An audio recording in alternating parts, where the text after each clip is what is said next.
नमस्ते प्यारे दोस्तों। टारगेट कॉम्पिटिटिव एग्जाम के इस ऑडियो सेशन में मैं आपका स्वागत करता हूं।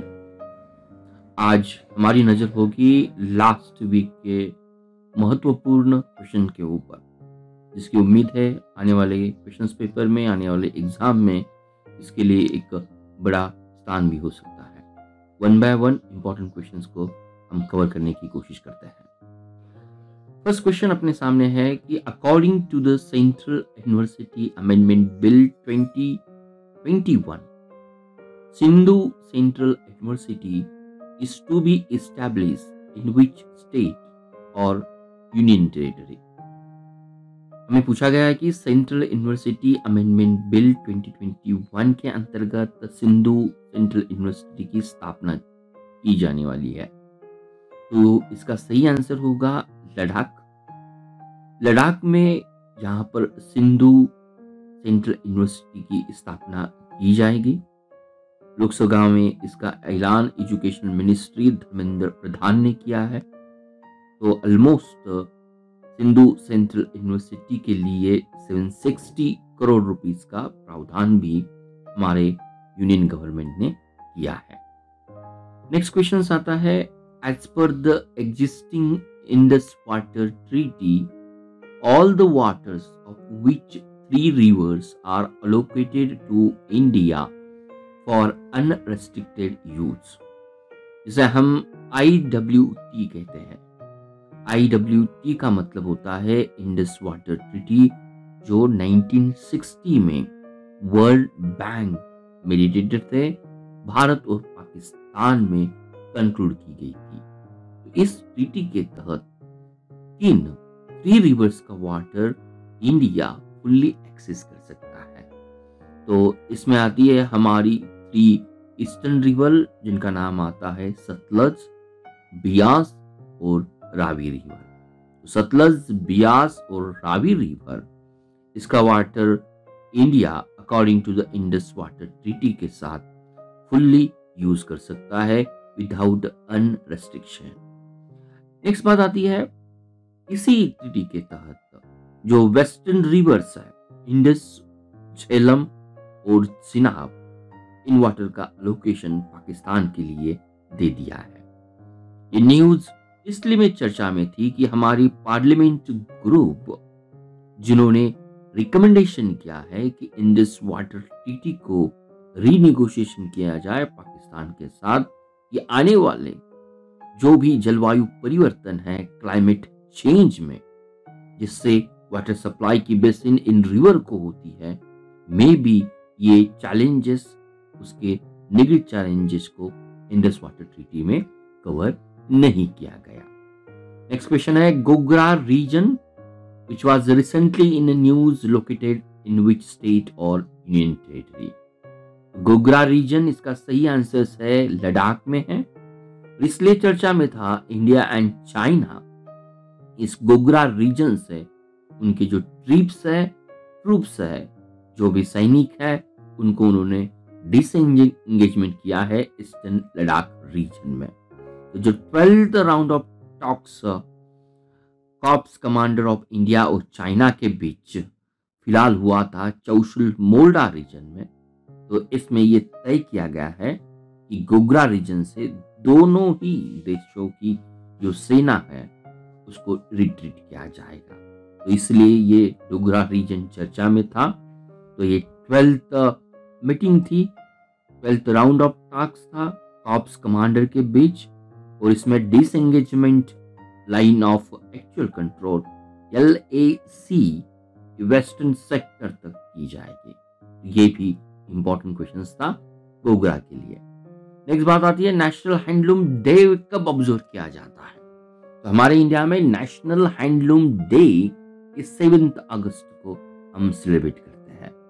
ये सेलिब्रेशन का जिम्मेदारी होती है मिनिस्ट्री ऑफ टेक्सटाइल मिनिस्ट्री के ऊपर, और हम सभी लोग जानते हैं इस दिन पर जो विभिन्न कम्युनिटी होती है उनको ऑनर करने के लिए उनका कॉन्ट्रीब्यूशंस, जो हमारी इकोनॉमी या सोशल इंडिया की डेवलपमेंट है, उनका कंट्रीब्यूशन की हम जानकारी देने के लिए या उनको कंफर्म करने के लिए हम 7 अगस्त हैंडलूम डे मनाते हैं। इस अवसर पर 7 अगस्त 2021 के अवसर पर भारत में 3 हैंडलूम क्राफ्ट विलेज की स्थापना की गई। ये 3 हैंडलूम क्राफ्ट विलेज है मोहपरा विलेज। मोहपरा विलेज ये असम के गोलघाट डिस्ट्रिक्ट में आता है। नेक्स्ट विलेज का नाम है कोवालम विलेज, ये केरला के तिरुवनंतपुरम में आता है। और नेक्स्ट है कानीहमा जो श्रीनगर के बुदगांव में आता है। तो हमने देखा कि 7 अगस्त ये नेशनल हैंडलूम डे के तहत सेलिब्रेट किया जाता है। और इस साल हमने 3 विलेज क्राफ्ट विलेज के लिए सिलेक्ट किया है। और 3 विलेज का नाम है मोहपारा विलेज जो असम में है, कोवालम विलेज जो केरला में है, और जो कानीहम्मा जो श्रीनगर में विलेज आता है। नेक्स्ट क्वेश्चन है, which ministry is implementing the PM Daksha योजना? PM DAKSH which ministry? तो इसका सही आंसर है ministry of social justice and empowerment, जो आज के मिनिस्टर है डॉक्टर वीरेंद्र कुमार। और पीएम दक्ष मोबाइल ऐप को उन्होंने फिलहाल हम कहेंगे लॉन्च किया है। तो पीएम दक्ष का जो लॉन्ग फॉर्म है प्रधानमंत्री दक्षता और कौशल्यता संपन्न हितग्राही योजना। पीएम दक्ष का लॉन्ग फॉर्म है प्रधानमंत्री दक्षता और कौशल्यता संपन्न हितग्राही योजना। इस स्कीम के तहत स्किल डेवलपमेंट स्कीम्स जो टारगेट ग्रुप है mostly scheduled caste, backward classes और सफाई कर्मचारी, उनके लिए ये स्किल डेवलपमेंट स्कीम को एक्सेसिबल किया जाएगा। तो इस पॉइंट को हमने देखा, पीएम दक्ष ऐप इस मिनिस्ट्री द्वारा लॉन्च किया जाता है। उसका आंसर आता है ministry of social justice and empowerment. चलो मूव करते हैं नेक्स्ट क्वेश्चन के लिए। Which organisation has inducted its first women officer in combat? तो इसका सही आंसर है इंडिया की जो पैरामिलिट्री फोर्स है जिसका नाम है Indo Tibetan border police. Indo Tibetan border police में फर्स्ट 2 वुमेन ऑफिसर को कॉम्बैट में रेंज में इंट्रोडक्शन किया गया। तो आईडीपी ऑफिसर ट्रेनिंग एकेडमी जो मसूरी में कंक्लूड हुई थी, इस ट्रेनिंग के बाद उन्हें Indo Tibet border police force में इंक्लूड किया गया। नेक्स्ट क्वेश्चन है, navies of which 2 countries have conducted the exercise Zayed Talwar 2021? जायद तलवार 2021 ये एक्सरसाइज इन 2 कंट्री के बीच में कंक्लूड किया गया। तो इसका सही आंसर है इंडिया और यूएई, जिसे हम कहते हैं यूनाइटेड अरब अमीराती। जायद तलवार 2021 ये एक्सरसाइज 2 नेशन के नेवी के बीच पर्सियन गल्फ में कंडक्ट किया गया। भारत की ओर से आईएनएस कोची उन्होंने इसमें पार्टिसिपेशन लिया था और यूएई की ओर से यूएईएस अल दाफरा इस शिप ने यहां पर कंट्रीब्यूशंस दिया था। नेक्स्ट बात आती है, which country has topped the medals tally in Tokyo 2020 Olympic? Medals tally में अगर हम बात कर लेते तो टॉप मोस्ट कंट्री टोक्यो 2020 के ओलंपिक्स में है United state of America. United state of America ने 39 गोल्ड के साथ टॉप किया है, बल्कि चाइना ने 38 गोल्ड के साथ सेकंड पोजीशन पर है। जो होस्ट कंट्री थी जापान वो 27 गोल्ड के साथ थर्ड स्थान पर रही और ब्रिटेन 22 गोल्ड के साथ फोर्थ स्थान पर है, बल्कि रशिया ये फिफ्थ स्थान पर है। रशिया लेकिन रशियन नेशन के नाम से पार्टिसिपेट नहीं हुआ था। Russia participate under the headlines of Russian Olympic committee, जिसे हम आरओसी कहते हैं। Russia nation is banned for 22 Olympic on the behalf of the और reason of doping cases, but it bagged almost 20 gold medal. Bharat की Olympic 2020 में position थी 7 medal के साथ, उसमें से 1 स्वर्ण मेडल है, 2 रजत मेडल है और 4 ब्रॉन्ज मेडल है। इंडिया की पोजीशन थी 48th पोजीशन। और हमेशा क्वेश्चन रहेगा इंडियन ओलंपिक कमेटी के चीफ कौन है? इंडियन ओलंपिक कमेटी के चीफ है थॉमस बाच। इसी के अंतर्गत एक क्वेश्चन जरूर हो सकता है, because it is a very recently question. Thomas बाच इज इंडियन ओलंपिक कमेटी के नॉट इंडियन, बट ये हमारे लिए जो ओलंपिक कमेटी है, इंटरनेशनल ओलंपिक कमेटी है, उनके ये चीफ है। नेक्स्ट कंट्री आती है, which country hosted the 8th justice minister में 2021 for शंघाई कोऑपरेशन ऑर्गेनाइजेशन। तो भारत की ओर से भारत के जो यूनियन मिनिस्ट्री ऑफ जस्टिस थे किरण रिजिजू, उन्होंने उसमें हिस्सा लिया था। तो ये 8 जस्टिस मिनिस्टर की मीट 2021 शंघाई कोऑपरेशन ऑर्गेनाइजेशन की थी, ये ताजिकिस्तान ने होस्ट की थी। और ये नेक्स्ट मीटिंग जो होगी 2020 की, ये पाकिस्तान ऑर्गेनाइज करेगा। और ये एनिवर्सरी है, इसलिए इंपॉर्टेंट है। एससीओ की 20th एनिवर्सरी है। एससीओ की स्थापना 2001 में हुई थी। 20th anniversary under the slogan of SCO 20 years of SCO. इस हेडलाइन के साथ हम एससीओ को सेलिब्रेट करते हैं। नेक्स्ट बात आती है, which bank has partnered with IIM Bangalore to provide funding for identify startup? तो IIM बेंगलोर के साथ जिस बैंक ने पार्टनरशिप की है, उस बैंक का नाम है इंडियन बैंक। इंडियन बैंक ने पार्टनरशिप की है NS Raghavan centre for entrepreneur learning. तो NS Raghavan centre for entrepreneur learning जो Indian institute of management of Bangalore के लिए फंडिंग प्रोवाइड करेगा।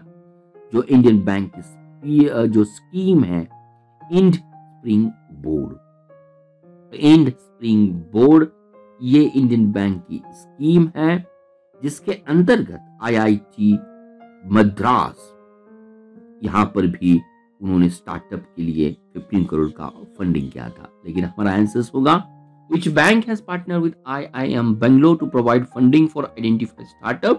उसका सही आंसर होगा इंडियन बैंक। इंडियन बैंक का स्कीम का नाम है Indian spring board. Indian bank का स्कीम का नाम है इंडियन स्प्रिंग बोर्ड। ये इसका सही आंसर होगा। नेक्स्ट क्वेश्चंस के लिए हम मूव करेंगे। Almost we cover more than the 10 questions, लेकिन नेक्स्ट क्वेश्चंस हमारे लिए उतने ही इंपॉर्टेंस रहेंगे। नेक्स्ट क्वेश्चन आता है, commodore Kasaragod Pattanshetti Gopal Rao pass away recently, in which year he awarded the Mahavir Chakra. Commodore Kasaragod Pattanshetti Gopal Rao, उनकी निधन आयु 94 में हुई थी। 1971 के इंडो बांग्लादेश, जहां पर बांग्लादेश को लिबरेट किया, इस वॉर के ये हीरो थे। 1971 के वार में उनको महावीर चक्र से नवाजा गया था। यहां पर राव ने वीर शिवा मेडल को भी उन्होंने प्राप्त किया था। 1971 के वार में जिस हमने मिशन को लॉन्च किया था, जिस मिशन का नाम था या कोड नेम था operation cactus lily. Operation cactus lily के अंतर्गत उन्होंने, जो उनका स्मॉल टास्क ग्रुप था वेस्टर्न फ्लीट का, उन्होंने कोस्ट ऑफ कराची पर एक ऑफेंसिव या हम कहेंगे एक अटैक भी किया था। इन अटैक से पाकिस्तान नेवी की 4 दिसंबर 1971 की 2 डिस्ट्रॉयर और माइंस स्वीपर को उन्होंने डुबा दिया था। तो ये थे कासारगोड, कमोडोर कासारगोड पटनसेट्टी गोपाल राव, जिन्हें महावीर चक्र प्राप्त हुआ था। नेक्स्ट बात आती है, who chaired the UNSC high-level open debate on enhancing the maritime security. UNSC stand for United Nations Security Council का हाई लेवल ओपन डिबेट था ऑन एनहांसिंग मैरीटाइम सिक्योरिटी। उसकी जो अध्यक्षता की थी वर्चुअली भारत के प्रधानमंत्री नरेंद्र मोदी ने। तो एनहांसिंग मैरीटाइम सिक्योरिटी ये उसका इस थीम का एक बेसिक थीम था, और फर्स्ट टाइम इस तरह की अध्यक्षता भारत के प्रधानमंत्री ने की है। Enhancing the maritime security, a case for international cooperation, ये भारत के प्रधानमंत्री का मेन थीम ऑफ सब्जेक्ट था। नेक्स्ट बात आती है, Which year has been declared by United Nations International Year of Peace and Trust? International year of peace and trust 2021 को हम सेलिब्रेट करते हैं। उसी के साथ यूनाइटेड नेशन 2021 को अलग अलग ईयर के साथ, अलग अलग दिन के साथ भी सेलिब्रेट किया जाता है। फर्स्ट है 2021 को international year of peace and trust के तहत हम सेलिब्रेट करते हैं। 2021 को international year of creative economy for sustainable development के तहत भी सेलिब्रेट करते हैं। International year for creative economy and sustainable development. Third आता है international year for the fruits and vegetable. Third year हम सेलिब्रेट करते हैं international year for the fruits and vegetable.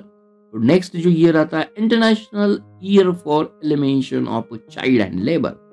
International year for the elimination of child and labour. और 2021 को हम celebrate करते हैं कैथोलिक चर्च, जिन्होंने 2021 को प्रोक्लेम किया है year of saint Joseph. Almost more than the 4 दिन के साथ 2021 ईयर को सेलिब्रेट किया जाता है। नेक्स्ट बात आती है लासा गोंगर एयरपोर्ट, जो रिसेंटली न्यूज में था, ये किस कंट्री में सिचुएटेड है? तो लासा गोंगर एयरपोर्ट जो रिसेंटली न्यूज में था वो चाइना कंट्री में, हम कहेंगे जो चाइना ऑक्यूपाइड तिब्बत लासा में है। तो ये टर्मिनल ऑपरेशनल एयरपोर्ट है जिसको चाइना ने ओपन कर दिया है। तो बिगेस्ट टर्मिनल ये तिब्बत के लिए होगा। ट्रांसपोर्ट इंफ्रास्ट्रक्चर को एक अंजाम देने के लिए हिमालय रीजन में ये चाइना ने उसको ओपन किया है। नेक्स्ट बात आती है ट्रिब्यूनल रिफॉर्म्स बिल 2021 की। Under the tribunal reforms bill 2021 में how many appellate tribunals will be the abolished? तो ट्रिब्यूनल रिफॉर्म्स बिल 2021 के अंतर्गत 9 अपीलेट ट्रिब्यूनल्स है, जिसमें फिल्म सर्टिफिकेशन अपीलेट ट्रिब्यूनल है, उनको एबोलिश करने के लिए यहाँ पे प्रपोज दे दिया गया है। इस तरह जो भी ट्रिब्यूनल अपीलेट बोर्ड होंगे, उनके आज तक जो भी केसेस उनके अंतर्गत चलती है उन्हें ट्रांसफर किया जाएगा कमर्शियल कोर्ट या हाई कोर्ट के साथ। तो लेजिस्लेशन, ये जो अमेंडमेंट ट्रिब्यूनल अमेंडमेंट बिल है, इस तरह से प्रोवाइड करती है कि uniform terms and condition for the services of chairperson और मेंबर्स ऑफ वेरियस ट्रिब्यूनल्स। तो ये legislation also provide the uniform terms and condition for service for chairperson and the various tribunal के लिए। नेक्स्ट क्वेश्चंस को हम cover करने वाले हैं। What is the India's rank in global youth development index? तो ग्लोबल यूथ डेवलपमेंट इंडेक्स में India की रैंक है 122 और यहाँ ऑलमोस्ट 181 कंट्री ने उसमें पार्टिसिपेट किया था। अगर इसी के अंतर्गत क्वेश्चन आता है कि ये global youth rank development index rank है, global youth development index rank किसके द्वारा निर्गमित की जाती है, रिलीज की जाती है? तो उसका सही आंसर होगा कॉमनवेल्थ सेक्रेटरी के द्वारा। इस रैंक में इंडिया रैंक 122 है, वेयर सिंगापुर एक टॉप मोस्ट है। ऑलमोस्ट 27 इंडिकेटर के साथ और 121 देश की डेवलपमेंट इंडेक्स को यहाँ पे जज किया जाता है। नेक्स्ट बात आती है what amount has been released by the finance minister as post devolution revenue deficit? PDRD का लॉन्ग फॉर्म है पोस्ट डिवोल्यूशन रेवेन्यू डेफिसिट। तो ये ऑलमोस्ट अमाउंट है 9,871 करोड़, लेकिन हमें ये जानना पड़ेगा कि पोस्ट डिवोल्यूशन रेवेन्यू डेफिसिट क्या होता है। पोस्ट रिवोल्यूशन डेफिसिट ये हमारे संविधान के आर्टिकल नंबर 275 के अंतर्गत आता है। तो पोस्ट डिवोल्यूशन रेवेन्यू डेफिसिट के अंतर्गत जो स्टेट्स ऑफ इंडिया होता है उनको फंडिंग की जाती है, ग्रांट्स दी जाती है as per the recommendation of the 5th finance commission. ये मंथली इंस्टॉलमेंट होता है पोस्ट डिवोल्यूशन के लिए। इस साल का जो 15th फाइनेंस कमीशन है उन्होंने रिकमेंडेशन किया है पीडीआरडी 17 स्टेट को ड्यूरिंग द ईयर ऑफ 2021 के लिए। तो 9871 रुपीज करोड़ को 17 स्टेट के साथ इंप्लीमेंट किया जाएगा। हमने ये भी इंपॉर्टेंट पॉइंट इसके अंतर्गत कवर किया। नेक्स्ट नेवल एक्सरसाइज आती है अल मोहिद अल हिंदी। अल मोहिद अल हिंदी एक्सरसाइज किस कंट्री में कंक्लूड की गई थी? तो अल मोहिद अल हिंदी 2021 की जो एक्सरसाइज इसको कंक्लूड किया गया था हमारे इंडिया और सऊदी अरेबिया इस देश में। तो इंडिया और सऊदी अरेबिया के देश में हमारे इंडिया की ओर से आयन कोची ने उसमें पार्टिसिपेशन लिया था। ये भी पॉइंट हमने इसके के अंतर्गत कवर किया। तो मेरे प्यारे दोस्तों, इस ऑडियो वीडियो के अंतर्गत we cover more than the 21 point जो हमारे एग्जामिनेशन के लिए उतने ही इम्पोर्टेंट रहेंगे। मुझे पूरी उम्मीद है इस ऑडियो और वीडियो को एक बार और आप सुन लेते हो, it become the very easy to track this type of the question. धन्यवाद। Thank you for watching Target with Professor Peace Positive Vic. We request you to be a voluntary donator to become our prime and pride motivator.